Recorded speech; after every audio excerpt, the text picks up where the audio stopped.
नमस्कार, मैं आचार्य अनुपम जोली। धनु राशि वाले लोगों के लिए आने वाला जो साल पूरा 2026 बृहस्पति क्योंकि परिवर्तन कर रहे हैं, तो बृहस्पति का आपके जीवन पे प्रभाव और समाधान दोनों की बातें करेंगे।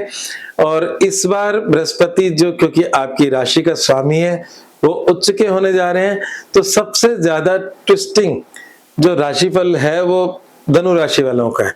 यहाँ पर जब मैं आपको बात कर रहा हूं तो धनु लग्न वाले भी इस राशिफल को देख सकते हैं, धनु राशि वाले भी देख सकते हैं। राशि और लग्न दोनों के जीवन में समानताएं मिलेंगी। मेरी जो प्रेडिक्शन है वो आपके जीवन में घटता हुआ दिखेगा। तो ये राशिफल दोनों के लिए है। और धनु राशि वाले के लिए राशिफल सबसे कठिन क्यों है? क्योंकि बृहस्पति आपकी राशि के स्वामी उच्च के होंगे, तो उच्च का होने का मतलब पावर, आपकी राशि को पावर मिल रही है, आप एक सशक्त हो रहे हैं। परंतु जहां वो उच्च के होंगे वो आपकी राशि से या आपके लग्न से 8वीं राशि है, और 8वीं राशि को हम अच्छा नहीं मानते।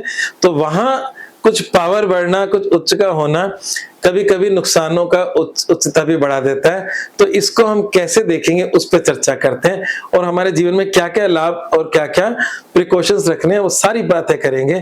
तो बृहस्पति क्योंकि उच्च के हो रहे हैं, तो पहले तो हम बिना किसी देरी करे वो लाभ क्या क्या देने वाले हैं उसकी चर्चा कर लेते हैं, फिर ट्विस्ट वाली बात कर लेंगे।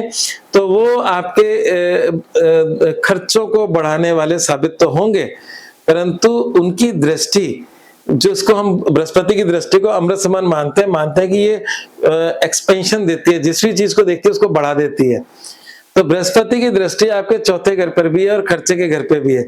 चौथा घर जमीन, मकान, वाहन का होता है। तो ऐसे में आप जमीन, मकान, वाहन में कोई बड़ा खर्चा करके बढ़ोतरी कर सकते हो इस पीरियड के अंदर, इस बृहस्पति की वजह से।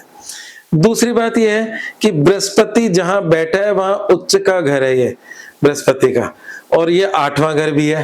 मतलब 8वें घर में बृहस्पति उच्च का है, तो यहाँ पर 8वां घर हिडन चीजों का होता है। तो क्योंकि उच्च का बृहस्पति है, वो आपको सशक्त कर रहा है, तो आपको गुप्त रूप से बड़े लाभ दे सकता है। ये वो समय होता है जब आदमी के पास गुप्त रूप से बड़े लाभ मिल सकते हैं, ठीक है ना। शोर मचा के तो कोई लाभ नहीं मिलेगा, क्योंकि ये खाना हानि का है। तो आपकी शक्ति मतलब हिडन चीजों में बढ़ रही है। और जो लोग कुछ ऐसे साधनाएं करना चाहते हैं तो उनके लिए भी बहुत अच्छा समय है ये। तो गुप्त विद्याओं में उन्नति के योग हैं। परंतु ये बृहस्पति खर्चे को तो बढ़ा रहे हैं, पर वो खर्चा मांगलिक खर्चा बता रहा है, पॉजिटिव खर्चा बता रहा है, ठीक है।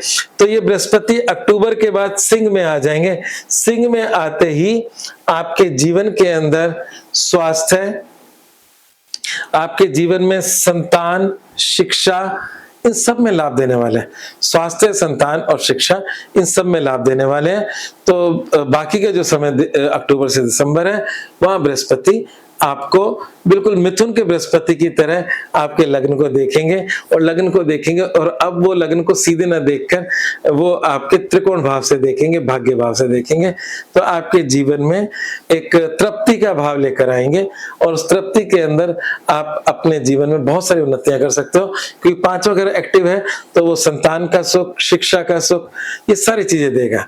तो कुल मिलाकर बात यह है कि धनु राशि वाले लोगों के लिए एक ही बात, गुरु ज्ञान यही है कि इस समय पर आप अपने कुल के देवी देवताओं को नमस्कार करें, गुरुओं से आशीर्वाद प्राप्त करें, और साथ ही साथ चीजों को गुप्त रूप से प्राप्त कर लेंगे, शोर मचा के प्राप्त नहीं कर पाएंगे।